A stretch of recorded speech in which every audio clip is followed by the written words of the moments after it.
بسم اللہ الرحمن الرحیم۔ السلام علیکم۔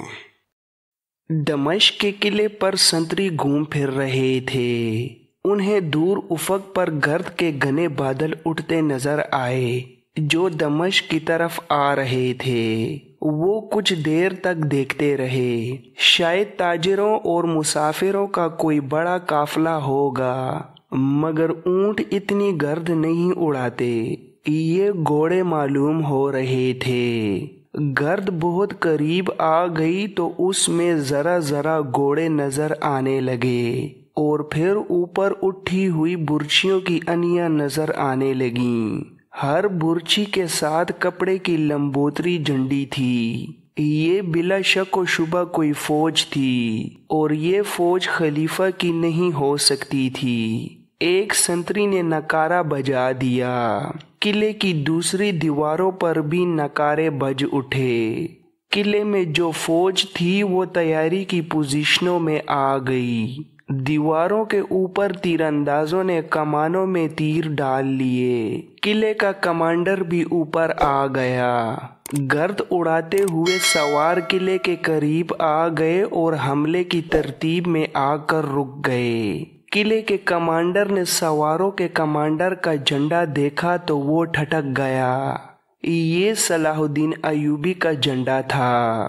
قلعہ دار کو سرکاری طور پر بتایا جا چکا تھا کہ سلطان ایوبی نے خود مختاری کا اعلان کر دیا ہے، جس کا مطلب یہ تھا کہ اگر وہ اس طرف آئے تو اسے بلا روک ٹوک شہر میں داخل نہ ہونے دیا جائے۔ قلعہ دار نے پوچھا، آپ کس ارادے سے آئے ہیں؟ اگر خلیفہ سے ملنا ہے تو اپنے سوار دور پیچھے لے جائیں اور اکیلے آگے آئیں۔ سلطان ایوبی نے بلند آواز سے کہا، خلیفہ سے کہہ دو کہ صلاح الدین ایوبی باہر بلا رہا ہے، اور تم بھی سن لو، میرے سوار پیچھے نہیں جائیں گے، سیدھا شہر میں جائیں گے۔ خلیفہ کو اطلاع دو کہ وہ باہر نہ آیا تو بہت سے مسلمانوں کا خون اس کی گردن پر ہوگا۔ قلعے کے کماندار نے کہا، صلاح الدین بن نجم الدین ایوب، میں تمہیں خبردار کرتا ہوں کہ تمہارا ایک بھی سوار زندہ واپس نہیں جائے گا۔ میں خلیفہ کے حکم کا پابند ہوں۔ تمہارے لیے شہر کا کوئی دروازہ نہیں کھلے گا۔ قلعے کے باہر جو سپاہی پہرے پر تھے انہوں نے خلیفہ کی طرف ایک سپاہی دوڑا دیا تھا۔ یہ ان لوگوں کی ڈیوٹی تھی کہ خلیفہ کو خطرے سے آگاہ کر دیں تاکہ فوج کو تیاری کا حکم دیا جائے۔ ادھر سلطان ایوبی نے اپنے سواروں کو کچھ حکم دیا۔ سواروں نے بجلی کی تیزی سے حرکت کی، وہ اور زیادہ پھیل گئے۔ سواروں نے کمانیں نکال لیں اور ان میں تیر ڈال لیے۔ ادھر دمشق شہر کا بڑا دروازہ بند کر دیا گیا، اور شہر کی فصیل پر بھی تیر انداز تیار ہو گئے۔ قلعہ دار یعنی قلعے کا کمانڈر غالباً خلیفہ کے حکم کا یا شاید اندر سے آنے والی فوج کا انتظار کر رہا تھا۔ اس نے کوئی کارروائی نہ کی، لیکن مقابلے کے لیے وہ تیار تھا۔ خلیفہ کو باہر کی صورتحال کی اطلاع مل گئی۔ وہ بچہ تھا، ایک بار تو جوش میں آ گیا، پھر گھبرا گیا۔ اس کے مشیروں نے اس کا حوصلہ بڑھایا اور اس سے حکم دلوایا کہ فوج باہر نکل کر سلطان ایوبی کو گھیرے میں لے لے اور ہتھیار ڈلوا کر سلطان ایوبی کو گرفتار کر لے۔ اس اثناء میں شہر کے لوگوں کو بھی پتہ چل گیا کہ سلطان ایوبی فوج لے کر آیا ہے۔ نور الدین زنگی کی بیوہ حرکت میں آ گئی۔ اس نے عورتوں کو جو زمین دوز جماعت بنا رکھی تھی وہ بھی سرگرم ہو گئی۔ گھر گھر اطلاع پہنچ گئی کہ سلطان ایوبی آیا ہے۔ عورتیں باہر نکل آئیں اور خوش آمدید صلاح الدین ایوبی کے نعرے لگانے لگیں۔ بعض نے تو پھول بھی اکٹھے کر لیے تھے اور ساتھ میں مرد بھی نکل آئے۔ نعروں سے دمشق گونجنے لگا۔ خلیفہ کے حاشیہ برادروں کو شہریوں کا یہ رویہ پسند نہ آیا، مگر شہریوں کا سیلاب شہر کے دروازے پر ٹوٹ پڑا تھا۔ لوگ شہر کی فصیل پر بھی چڑھ گئے تھے اور سلطان ایوبی کو خوش آمدید کہہ رہے تھے۔ خلیفہ اور اس کے حواریوں کو سب سے بڑی چوٹ یہ پڑی کہ انہیں یہ اطلاع ملی کہ فوج نے سلطان ایوبی کے مقابلے میں آنے سے انکار کر دیا ہے۔ سپاہیوں تک تو حکم ہی نہیں پہنچا تھا۔ انکار کرنے والے تو ابھی سالار اور دیگر کمانڈر تھے۔ کمانڈروں میں کچھ ایسے بھی تھے جو امراء کے پروردہ تھے۔ وہ اپنے دستوں کو تیاری کا حکم دینے لگے تو خلیفہ کے مخالف کمانڈروں نے انہیں خبردار کر دیا کہ انہوں نے سلطان ایوبی کے خلاف ہتھیار اٹھائے تو انہیں گھوڑوں کے پیچھے باندھ کر شہر میں گھسیٹا جائے گا۔ 3-4 کمانڈروں نے ایک دوسرے کے خلاف تلواریں نکال لیں۔ معاملہ خون خرابے تک پہنچنے والا تھا کہ زنگی کی بیوہ آن پہنچی۔ یہ عورت گھوڑے پر سوار پاگلوں کی طرح بھاگ دوڑ رہی تھی۔ گھوڑا اس کا بری طرح ہانپ رہا تھا۔ وہ دیکھنے آئی تھی کہ فوج کیا کر رہی ہے، کہیں خانہ جنگی کی صورت تو پیدا نہیں ہو گئی۔ اس نے یہ منظر دیکھا کہ 3-4 کمانڈر تلواریں نکالیں ایک دوسرے کو للکار رہے تھے اور دوسرے بیچ بچاؤ کر رہے تھے۔ ان میں سے ایک توفیق جواد بھی تھا۔ زنگی کی بیوہ کو دیکھتے ہی وہ دوڑ کر اس تک گیا اور کہا، آپ یہاں کیا کر رہی ہیں؟ اس عظیم مجاہدہ نے پوچھا، یہاں کیا ہو رہا ہے؟ کیا فوج صلاح الدین ایوبی کے استقبال کے لیے جا رہی ہے یا مقابلے کے لیے؟ سلطان زنگی کی بیوہ گھوڑے سے کود کر اتری اور کمانڈروں کے درمیان آ گئی جو ایک دوسرے کو للکار رہے تھے۔ اس عورت نے اپنا سر ننگا کر دیا اور ان سے چلا کر کہا، بے غیرتو، پہلے اس سر کو تن سے جدا کرو، اپنی ماں کا سر اس مٹی میں پھینکو، پھر کافروں کی حمایت میں لڑنا۔ تم ان بیٹیوں کو بھول گئے ہو جنہیں کافر اٹھا کر لے گئے تھے۔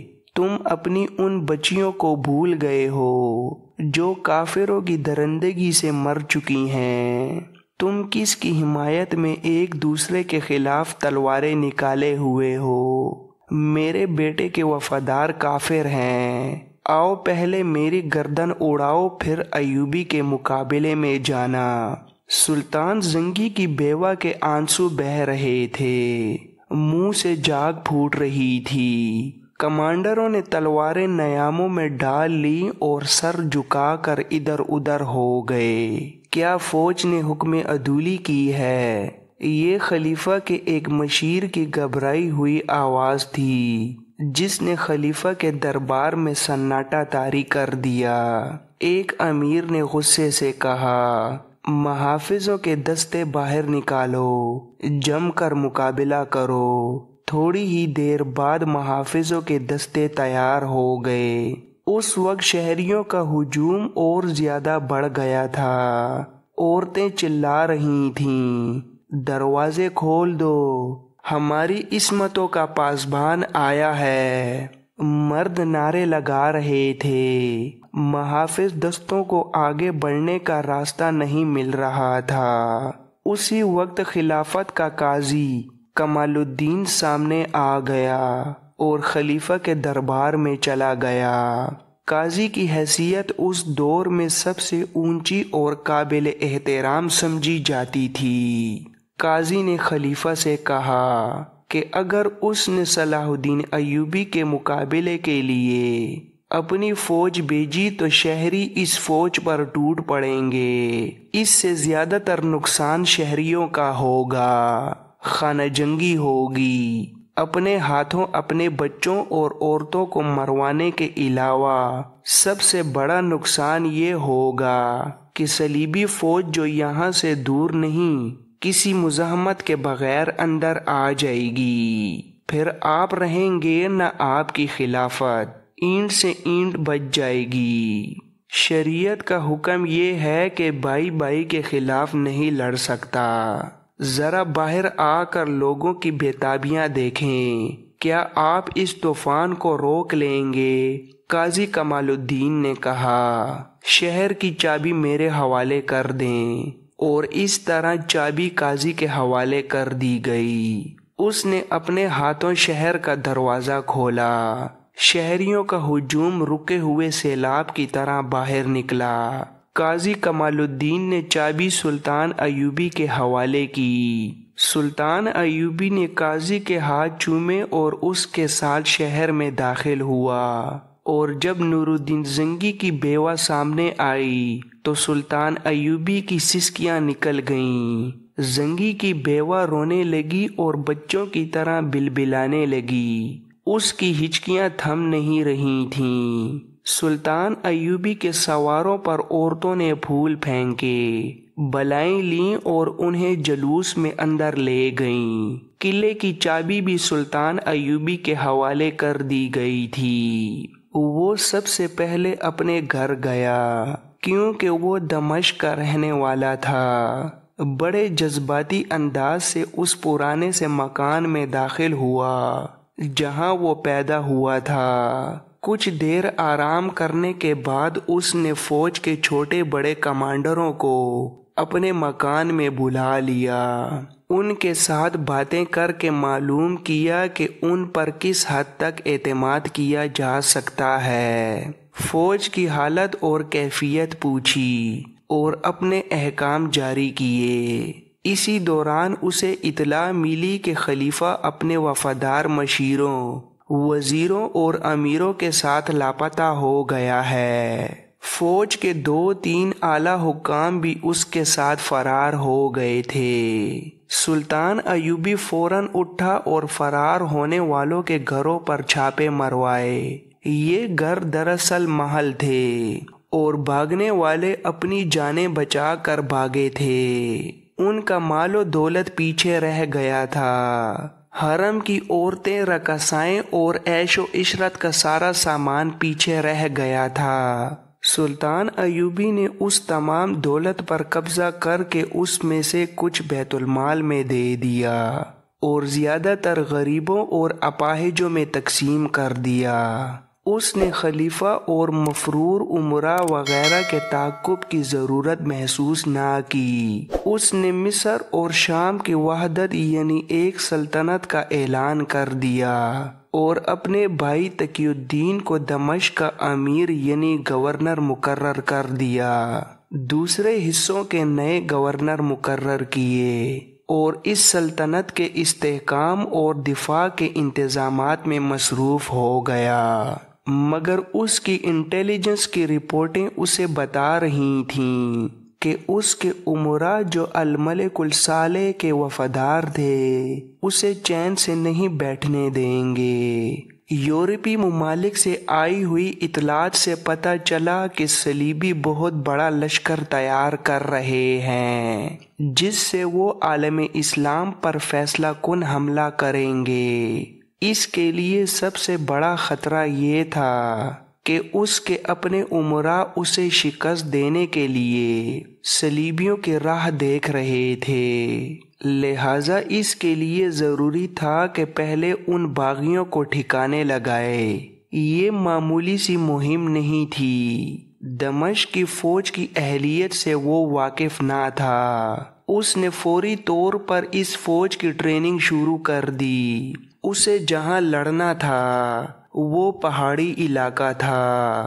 موسم سرما میں ان پہاڑوں پر برف بھی پڑتی تھی اور موسم سرما آ رہا تھا۔ قاہرہ اور دمشق میں اسے ایک فرق نمایاں طور پر نظر آ رہا تھا۔ قاہرہ میں صلیبی اور سوڈانی جاسوسوں اور تخریب کاروں کے کئی خفیہ اڈے تھے اور وہاں کے لوگوں پر سلطان ایوبی کو پوری طرح بھروسہ نہیں تھا۔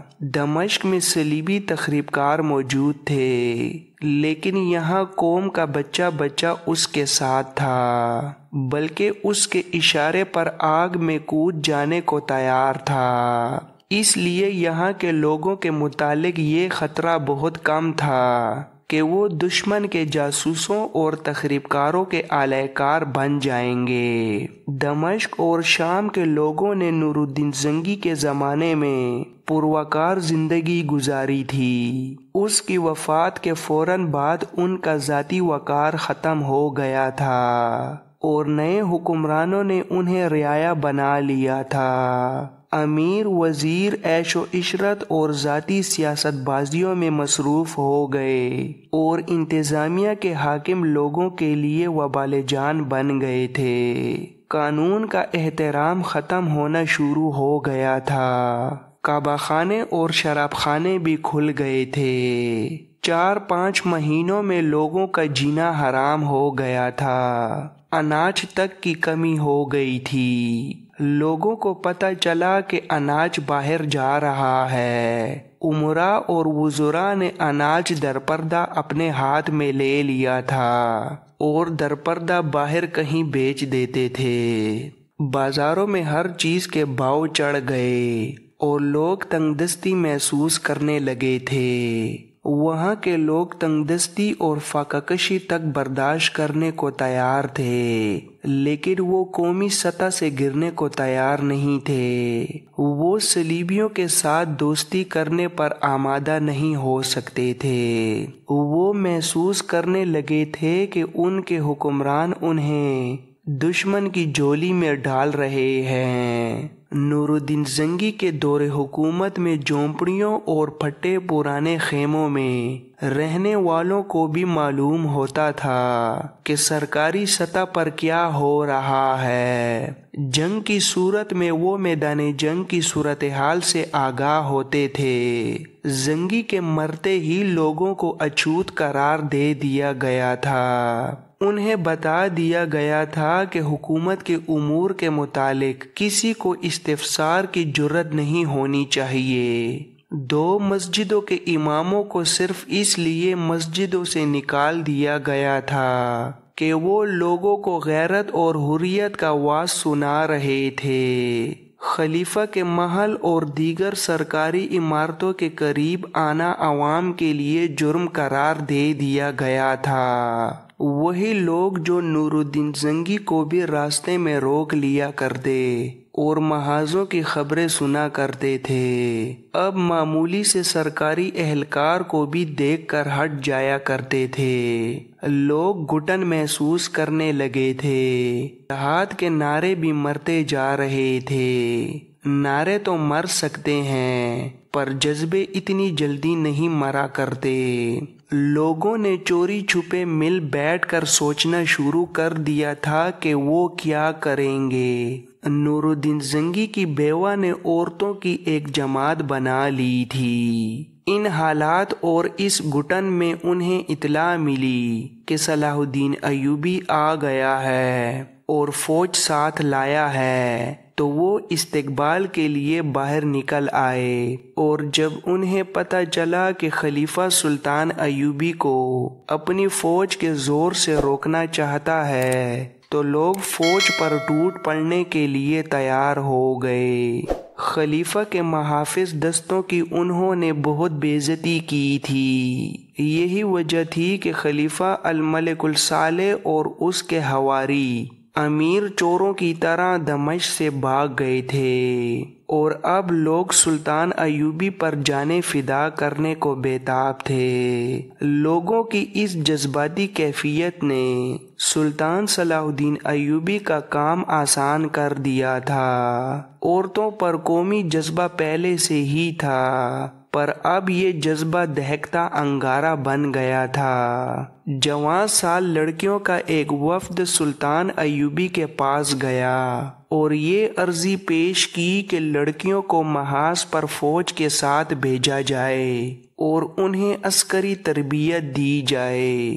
وہ زخمیوں کی مرہم پٹی کے علاوہ لڑنا بھی چاہتی تھیں۔ سلطان ایوبی نے ان کے جذبے کو سراہتے ہوئے کہا، مجھے جس روز تمہاری ضرورت پڑی تمہیں گھروں سے نکال لوں گا، ابھی تمہارا محاذ گھر ہے، میں تمہیں گھروں کا قیدی نہیں بنانا چاہتا۔ اگر تم مائیں ہو تو بچوں کو مجاہد بناؤ، اگر تم بہنیں ہو تو بھائیوں کو اسلام کے پاسبان بناؤ، میں تمہاری عسکری تربیت کا بندوبست کروں گا، مگر یہ نہ بھولنا کہ تمہیں گھروں کا نظام سنبھالنا ہے۔ ایسی چند اور باتیں کر کے اسے جیسے کچھ یاد آ گیا ہو، اس نے کہا، ایک محاذ اور ہے جس پر تم کام کر سکتی ہو۔ تم نے سنا ہوگا کہ ہم نے خلیفہ کے محل اور امیروں، وزیروں اور حاکموں کے گھروں سے بہت سی لڑکیاں برآمد کی ہیں، ان کی تعداد 2-3 نہیں 200-300 ہے۔ ہم نے انہیں آزاد کر دیا تھا، وہ یہیں کہیں شہر میں یا گرد و نواح میں ہوں گی، معلوم نہیں کہ وہ کہاں کہاں کی رہنے والی تھیں اور اب کہاں کہاں خراب ہوتی پھر رہی ہیں۔ میں ان ذرا ذرا سے مسئلوں کی طرف توجہ نہیں دے سکتا، میرے سامنے بڑے بڑے اونچے پہاڑ کھڑے ہیں۔ میں یہ کام تمہارے سپرد کرتا ہوں کہ لڑکیوں کو تلاش کرو، ان میں بہت سی ایسی ہوں گی جنہیں خرید کر یا اغوا کر کے حرموں میں داخل کیا گیا ہوگا۔ اب ان کا مستقبل یہی ہے کہ وہ خفیہ کعبہ خانوں میں چلی جائیں گی، سرائے میں مسافروں کی خدمت کریں گی اور ذلیل و خوار ہوتی پھریں گی، ان کے ساتھ کوئی شادی نہیں کرے گا۔ انہیں ڈھونڈو اور ان میں کھوئی ہوئی عزت از سر نو پیدا کر کے ان کی شادیوں کا انتظام کرو۔ اور اس طرح لڑکیوں نے اس مہم کا آغاز کر دیا۔